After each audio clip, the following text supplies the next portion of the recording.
Em Êxodo 17, toda testemunha dos filhos do persistiu com o grande pastor. Lembrar aqui que nas traduções tradicionais, eles traduzem essa palavra testemunha como congregação, assembleia, vários nomes diferentes, mas literalmente é a palavra testemunha. E por que que como que eu sei que literalmente é a palavra testemunha?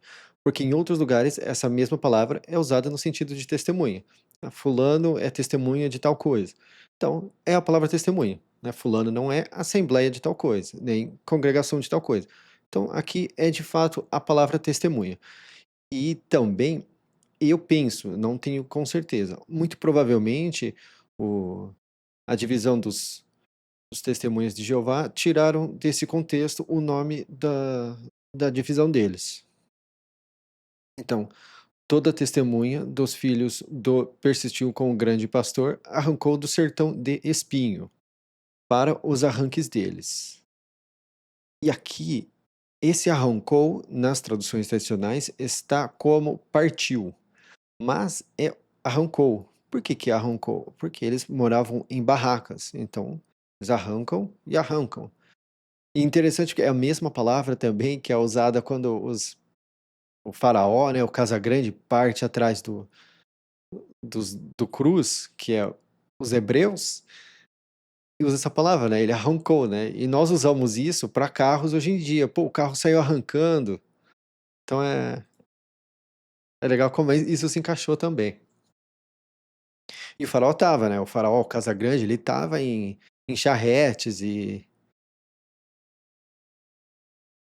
cavalos.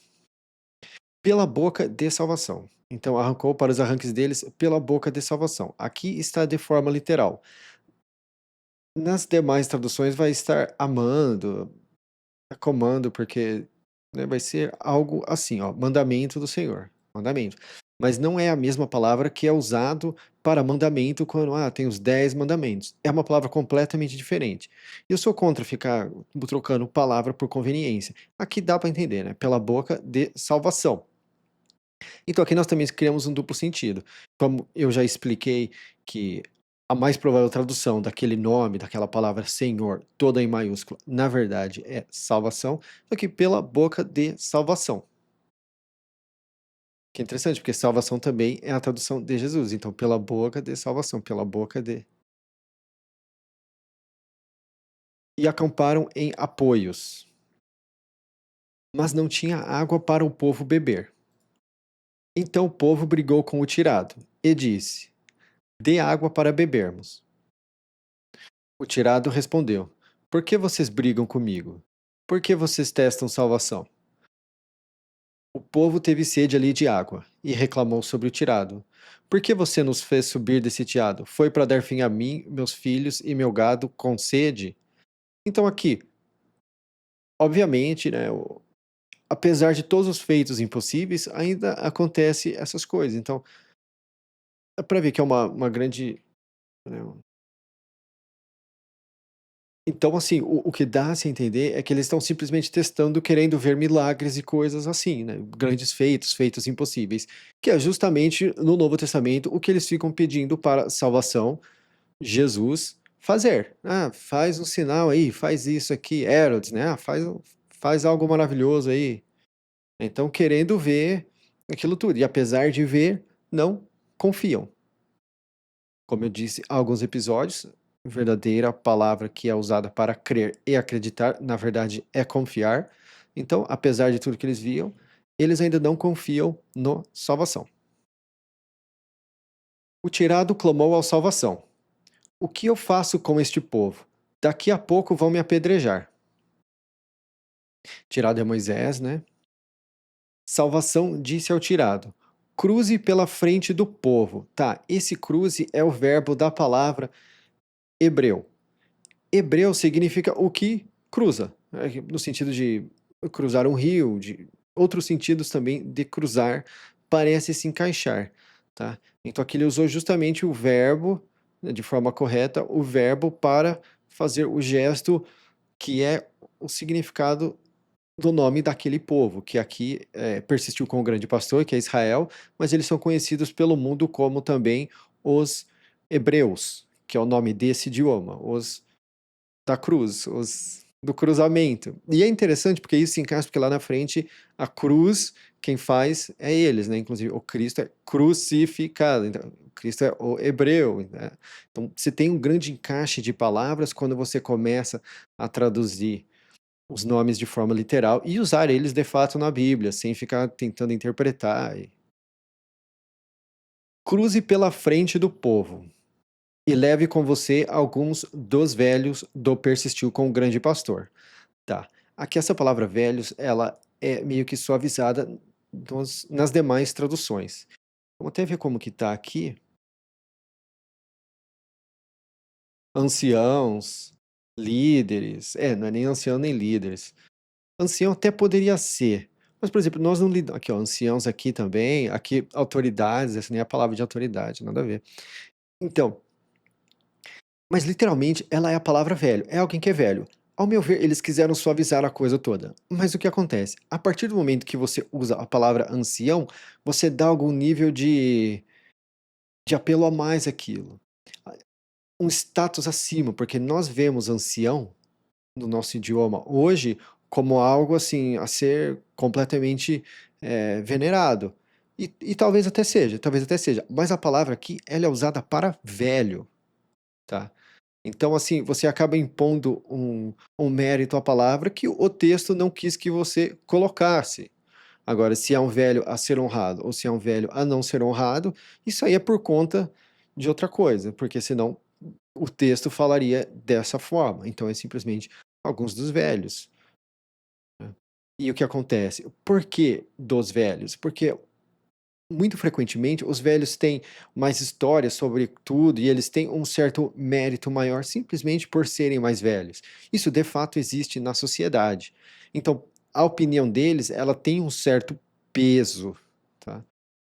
Lembrando que peso é a palavra que o texto usa também para honra. Leve na mão a vara com que você bateu no Rio Forte e vá. Rio Forte é o Rio Nilo. Então, essa é a mesma vara que ele bateu no rio e virou sangue. Por que que isso é importante? Porque agora nós vamos ver aqui, ó. Vou continuar lendo. Olha, eu vou estar de pé lá na sua frente, sobre a rocha em terra seca. Você vai bater na rocha, vai sair água dela e o povo vai beber. Tá. Então, a vara que ele bateu no rio forte, que o rio virou sangue, né? Por exemplo, o Cristo é o verdadeiro rio, fonte de água viva. Então, quando o Cristo apanhou e morreu, né? A fonte de água viva virou sangue. E daí aqui você vai bater na rocha, vai sair água dela e o povo vai beber. O Cristo também é a rocha. Isso aqui, inclusive no Novo Testamento, está falando explícito que aquela rocha que foi batida, ela era o Cristo. Nesse sentido de a crucificação, porque o Cristo é a rocha. Quando ele é batido, né? Até que sai a água dele, quando eles espetam ele, e o povo vai beber, que depois da crucificação nós temos um nível de beber a água que é do qual o Cristo é a fonte. Então, esse aqui, esse leve a mão na vara com que você bateu no rio forte, nesse sentido, o Cristo é o rio forte, ele é batido e vira sangue. E aqui ele é a rocha é batida, sai água dela e bebemos. Então, isso aqui tem uma conexão muito evidente com o Novo Testamento. E por que que isso é importante? Porque todas essas coisas eles vão saber lá no Novo Testamento. Porque isso aqui é o livro dos hebreus, dos de Israel, dos de persistiu com o grande pastor. Então, quando essas coisas começam a acontecer lá no Novo Testamento e eles lembram disso aqui, eles falam de fato, né? Esse era filho de Deus, esse era filho do Salvador. Inclusive, um dos guardas que estavam lá, né, na hora do Cristo, que tudo ficou escuro, que houve escuridão, e fala de fato, isso era filho do Salvador. Então, demonstra que esses símbolos tinham um propósito, não só de fazer nós acreditarmos ouvindo essa história, mas de quem estava presente durante a época da crucificação. O tirado fez isso aos olhos dos velhos do persistiu com o grande pastor. Ele chamou o lugar de teste e briga, por causa da briga dos filhos do persistiu com o grande pastor. E por que testaram salvação, dizendo: salvação está no meio de nós ou não? E esse também era o discurso na época que Jesus, que significa salvação, estava na terra. Salvação está no meio de nós ou não? E é interessante, porque para quem persiste com o grande pastor, que é o significado de Israel, aquele momento de oração que você tem aquela intimidade, quando você está buscando, né, para desenvolver a sua confiança diante do salvação, que eu gosto de falar, que, que é nesses momentos de oração e que você coloca as coisas na mão dele e busca a palavra, busca ler, busca aqueles momentos, é nesse momento que você adquire mais confiança, porque ele interage na sua vida fazendo feitos impossíveis com situações que estão completamente fora do seu controle e ele resolve para você. E isso te passa confiança, você começa a passar mais confiança diante dele. Então, eu não vejo uma forma significante de uma pessoa desenvolver mais confiança, ou mais fé, ou mais crença, né, que eu falo que essas outras palavras, elas deixam a desejar, a verdadeira palavra é confiança. Eu não vejo uma forma concreta de uma pessoa desenvolver confiança no Salvador em salvação do que colocando a própria vida dela dessa forma, né? Através da oração, falando com ele, colocando as coisas na mão dele, não é simplesmente deixar Deus dará. Tem uma diferença entre deixar Deus dará e fazer oração pedindo para ele, porque a partir do momento que você pede para ele, ele sabe que tem uma expectativa de você diante dele. Se você simplesmente deixa, você não sabe se aquilo aconteceu simplesmente porque aconteceu ou por causa dele. Então, a forma que ele interage com você, comigo e com as pessoas, ela muda entre o fato de você orar sobre uma questão ou não. Então, e oração tem que ser de coração, né? Até que a palavra coração tem oração dentro. Então, a oração no coração. Então, o que eu estava falando, né? Salvação está no meio de nós ou não. Esse momento de que ele está dentro de você, né, tem inclusive ligação com aquilo que eu falo da cruz, né, que ele vira para o homem ao lado dele e fala: "Hoje você estará com nós no paraíso". Qual que é o paraíso? É aquele momento de intimidade, porque Éden, aquela palavra toda, ela significa, eh, prazer. É jardim do prazer, né, jardim do Éden. E prazer, a fonte do prazer do qual salvação, Salvador se refere é aquela do nosso coração. Então, naquele dia ele estaria dentro do coração daquele homem que estava na cruz e morreu depois dele. O Cristo morreu antes. O que dá a se entender por conta deles não quebrarem a perna dele e quebrarem a perna dos outros.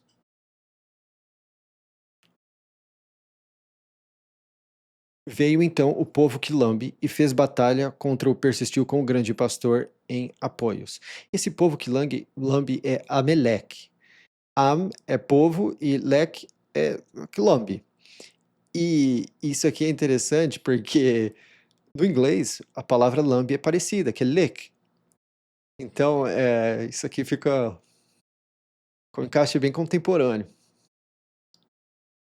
Veio então o povo que lambe e fez batalha contra o persistiu com o grande pastor em apoios.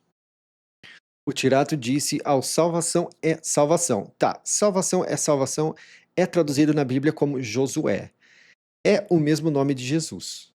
Tá. Esse é um dos outros motivos que eu chamo salvação, que é a palavra Senhor, toda em maiúsculo do Antigo Testamento, de salvação. Porque dizem que o nome de Jesus é. Então, assim, se Jesus é salvação, né? E, e ele é a fama de todas as famas, então salvação é salvação. Então, uma das formas que eu conectei foi assim também. Mas eu já falei vários outros motivos aqui, do qual a palavra Senhor toda em maiúsculo, ela na verdade, né, que em outras traduções está como Jeová, ela na verdade, na minha concepção, é salvação, que é fazendo referência ao momento de salvação, por conta dos pictogramas. Anteriormente eu entrei bastante nisso já.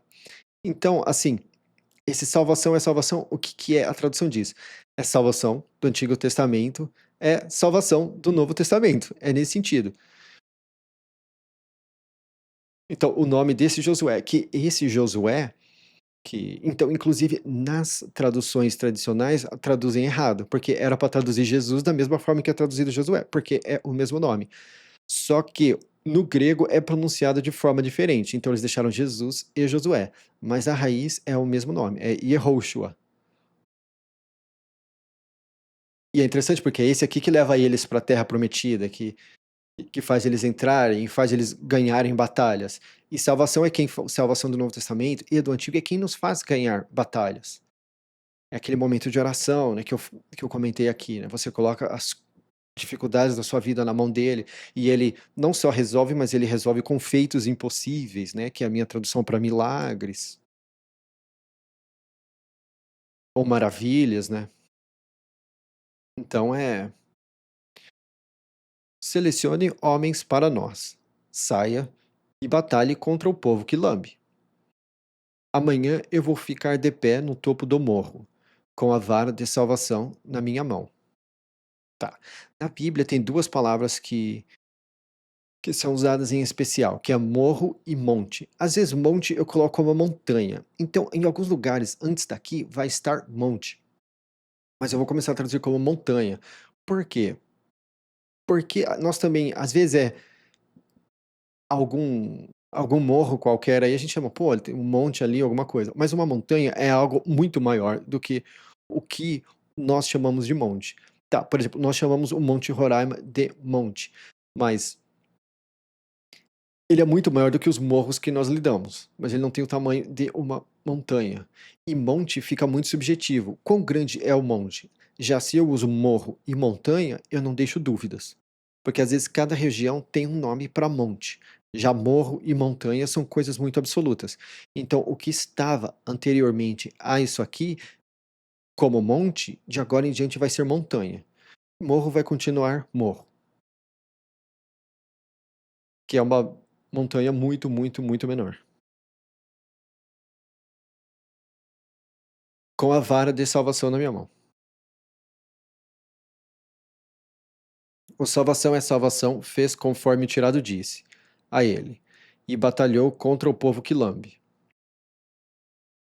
O tirado, o grande monte e o linho subiram ao topo do morro. Acontecia que, quando o tirado levantava a mão dele, ou persistiu com o grande pastor ganhava força. Mas quando ele dava alívio à mão, o povo que lambe ganhava força.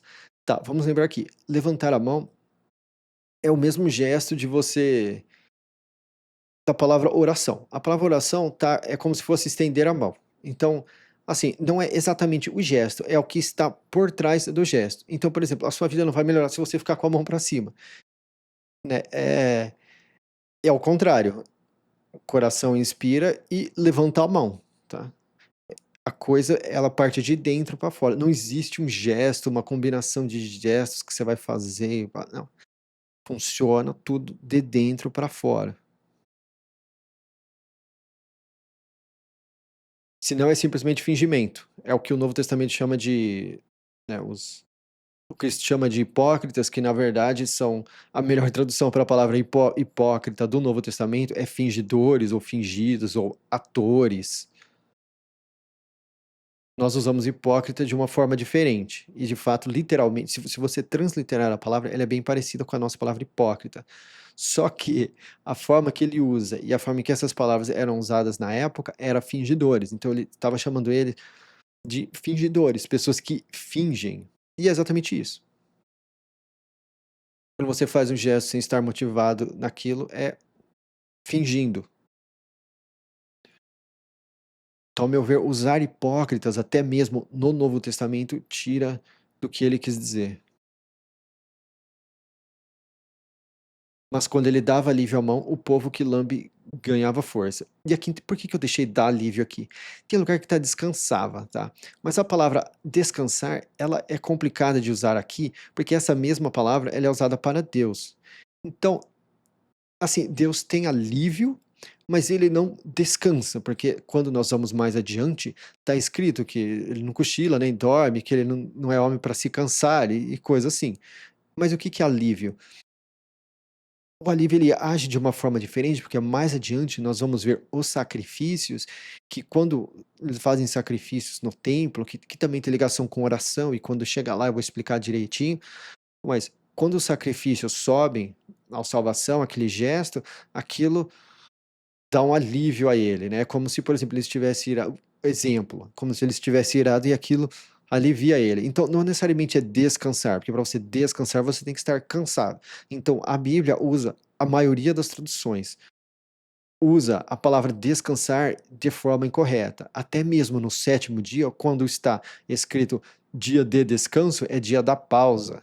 E nos lugares que eu já vi, descansar, na verdade, era dar alívio, porque tem encaixe com esses outros lugares essa mesma palavra. Então, nos lugares, pelo menos que eu já encontrei, a palavra descansar, ou era alívio, ou era pausa. O povo que lambe ganhava força. As mãos do tirado ficaram pesadas. Então eles pegaram uma pedra e puseram debaixo dele para ele ficar.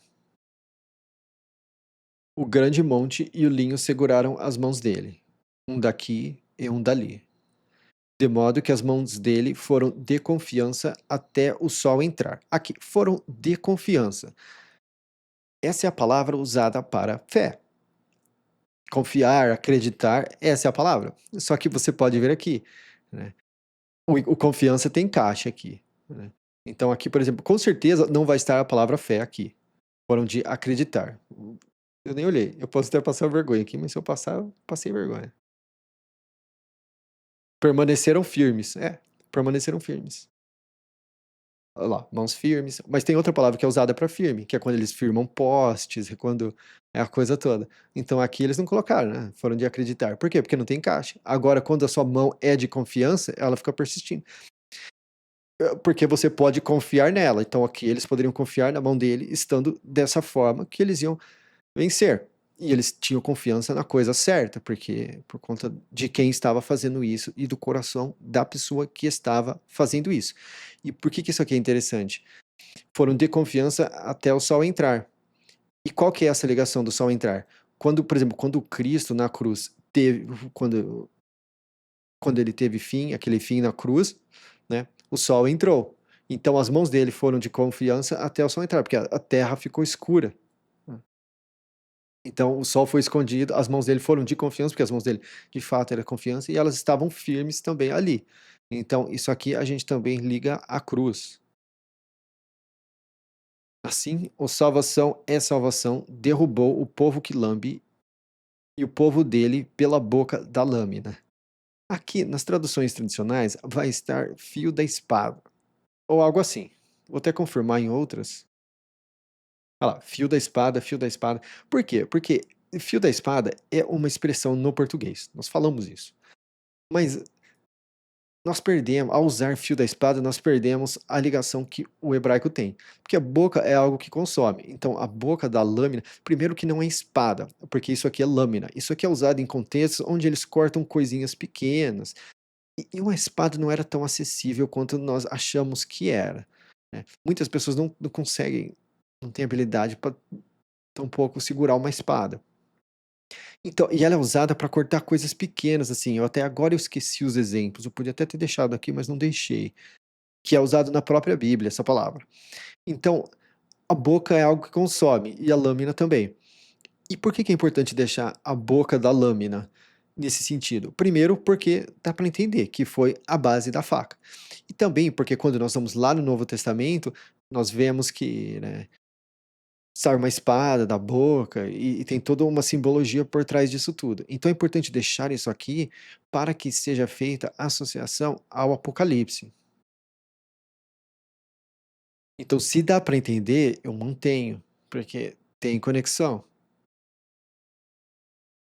Salvação disse ao tirado: escreva isto no livro de pensamento e ponha nos ouvidos do salvação é salvação. Tá, o livro de pensamento. Aqui, nas tradicionais, eu tô até curioso, porque eu não verifiquei como tá nas tradicionais.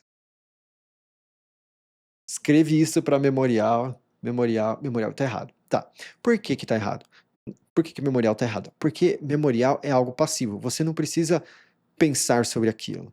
Algo memorial, tipo, tem um memorial ali, tem um poste, aquele poste é um memorial, é uma memória, é um monumento e pá. Aqui você não precisa pensar sobre aquilo. E essa é a palavra que é usada para pensar. Ela é no sentido ativo, ela não é algo que você deixa num canto e abandona.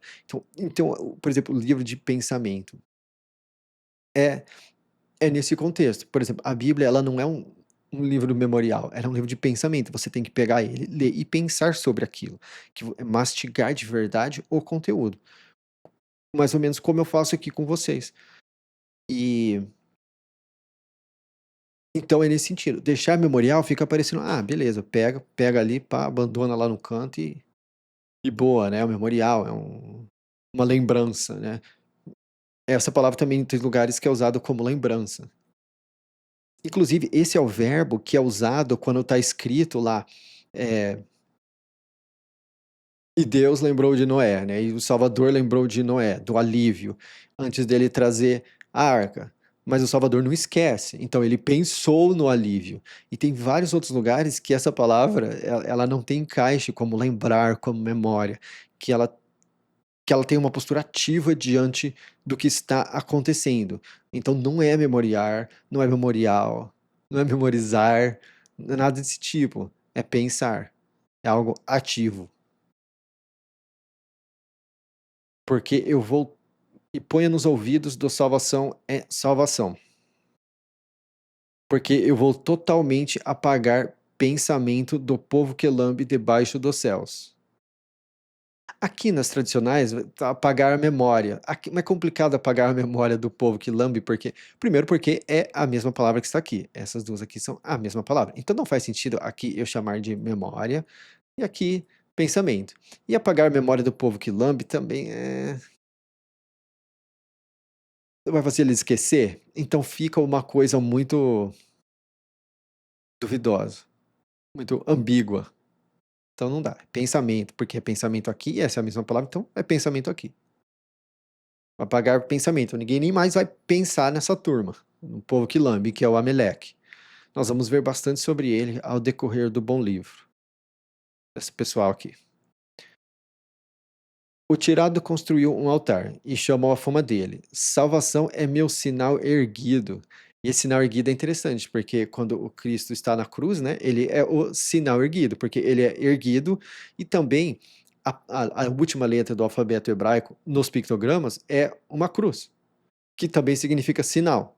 Então, quando ele fala aqui, chamou a fama dele de salvação é meu sinal erguido, salvação é também a tradução do nome Jesus. Salvação é meu sinal erguido, salvação é minha cruz levantada. Então, se traduzindo o nome aqui, né, era para estar em azul, chamou a fama dele de salvação é meu sinal erguido. Aqui é claramente a cruz, assim, não tem dúvida sobre isso, que salvação é Jesus, sinal erguido é uma cruz em pé. Então né. Ele disse: "Pela mão sobre o trono de salvação, salvação vai fazer batalha em povo que lambe de geração em geração."